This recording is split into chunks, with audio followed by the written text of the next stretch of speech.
Quirky this morning. Allergies or something about the fall stuff that just always battle allergies in the fall. So my voice sounds a little off. That's why. Regardless, great to have you folks joining us today. I know last night at New Church Live again, we got a lot of online people and a lot of in-person people. And last night we had a wonderful little bonfire. A little bonfire is too grand a term. A little campfire outside, and it just felt very fall-ish with enjoying campfire and good company and s'mores and hot dogs. So that was great last night. So today what we're talking about is how do we tame the cynic within us? Because I think we all host a pretty big cynic. And sometimes we give it voice, sometimes we don't. I imagine for most of us, it's there in at least part of our lives.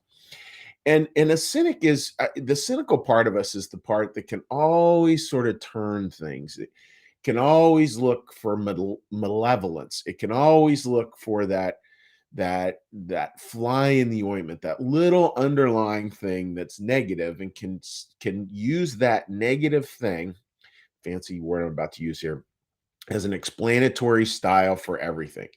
So you come down to the negative, and then you use that negative thing to explain the whole thing, and that becomes cynicism. And the challenge with cynicism is that it is actually fairly effective way to describe the world, because folks, like, I mean, from my perspective, and I think Christianity holds this as well.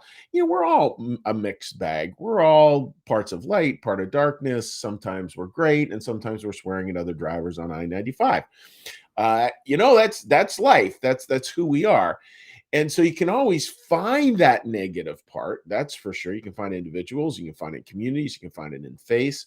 And then what you can do is you can use that negative thing as an explanatory style to explain the whole thing. And that's a little crazy, and that's sort of what we're seeing here. And it's an interesting part of the Bible as we're looking at John 9 here, because Jesus does this miracle. This man's able to see, and there's a long discussion around how much trouble this guy gets into because he could now see, which is crazy, right? And we talked a little bit about that yesterday, and the story takes what I think is a very sad turn here today. And I'm not going to read the full part. I'm going to read the very end of this part of the story. But essentially, the Pharisees, the clergy at that time, they're trying to disprove that this man has been given his sight. So they call his parents in. His parents said, "Well, I'm not sure who gave him his sight." They're all nervous about getting shut out of the synagogue, which would essentially, in that particular culture, would mean that they were shut away from any form of salvation or community. And so I don't know what to say. I ask him, and it's just kind of sad, because reading through that part of the Bible in John 9, you're welcome to read it. Obviously, it's clearly they're very feared up, as we would say. They're very fearful, and just being berated here by clergy, which is just sad. It's the ultimate of weaponized faith that's making these parents cower. And again, all faiths do that. That's for sure, when they're not at their best. So that's where we're picking up the story here. And if you're following along at home, this is John 9:23. John chapter 9, verse 23. Therefore, his parents of the blind man, said, "He is of age, ask him." Again, they're nervous. They say, "Please, just ask him." So they again called the man who was blind and said to him, "Give God the glory. Give God the glory. We know that Jesus is a sinner." Now here we see the the flip to the ultimate of cynicism. And this is where, again, for the 900th time, I feel like we can miss some of the real important parts of the Bible, because we don't tend to read it to be listened to. We tend to read it to sort of study a line or a paragraph. Remember the way the story started? The way the story started was, the story started with saying, "Oh, this guy who sinned," and the disciples hanging around this blind man. He said, "Who sinned? This person or his parents?" In other words, they were trying to say somebody had sinned, that's why he was blind. And Jesus goes, "No, you guys don't get it at all." So it goes through this healing story, and then it comes back around, and here we have this line: "Give God the glory. We know that this man," a man there is with a capital M, in other words, Jesus, "we know that this Jesus is a sinner." Do you see the cynical flip of that? Like, first there's this cynicism of the disciples, you know, and then there's just this. I mean, it's sort of like staggering, right? Like, here's this whole conversation on sin, creating all kinds of disease and deformities and blindness, and now they're even somehow connecting like sin and healing. Like, I don't know, like it's a complete non sequitur. It's a complete non sequitur. And that's what our cynical mind does. Our cynical mind can twist incredibly beautiful things into grotesque images. It can create these non sequiturs, these things that don't follow. It can it can so imbibe in that negativity and use it as an explanatory style that it totally misses this part that the guy was healed. It totally misses the part that the guy was healed. And now it's a debate about who healed him, when did the healing take place. I mean, to use the little figure of speech, is complete red herring. They're debating this and forgetting this. Again, we talked yesterday about interrogation versus celebration, and you can see where cynicism can really thrive in a spirit where there's just a lot of interrogating going on. And so we got to come back to what we know. We got to sort of come back to what we know. We're gonna look at that tomorrow. How do we come back to what we know? So for today, folks, like all of us got this little racket going on somewhere in our heads with a little cynic. You may battle with it a lot, you may battle with it a little. I know I definitely have some arenas where cynicism reigns supreme. And even there, as I say that, I give it a little voice in my head going, yes, and it should in those arenas. And no, no, it really shouldn't. I mean, no one ever built a statue to a cynic or to a critic, for that matter. No one ever honors those people. They do not tend to be beloved or connected or have a lot of friends. So there you go.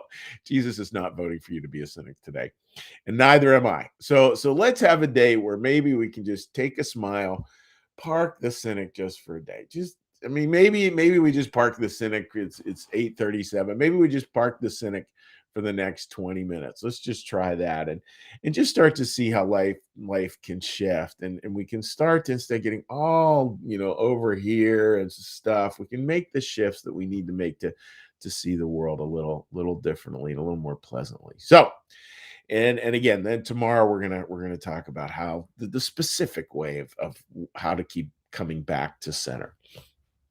So, with that, dear friends, let's go ahead and let's get a little meditation. So, what we're going to do is we're going to do a little breath here. I'm going to ring my trusty prayer bell given to me by my beautiful daughter, Tegan. And then what we're going to do is we're going to do a little meditation, little prayer, little blessing, and then we'll say hello to people. If you want to leave a comment, again, please leave a comment on New Church Live's Facebook page. All right. So with that, folks, let's all get a big breath.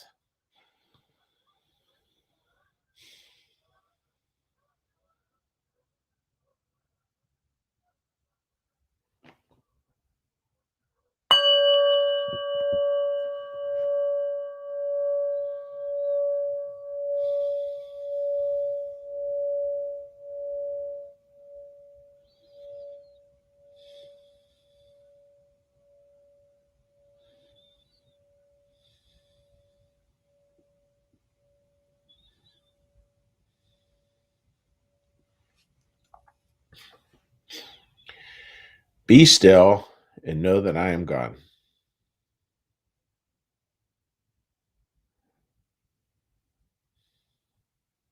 Be still and know that I am.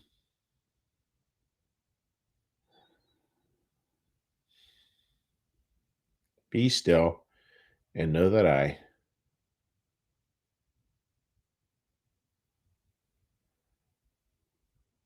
Be still and know that.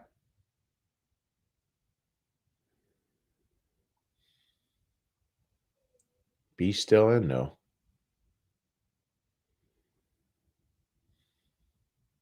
Be still and.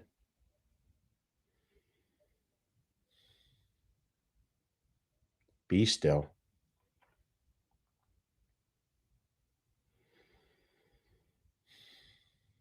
Be.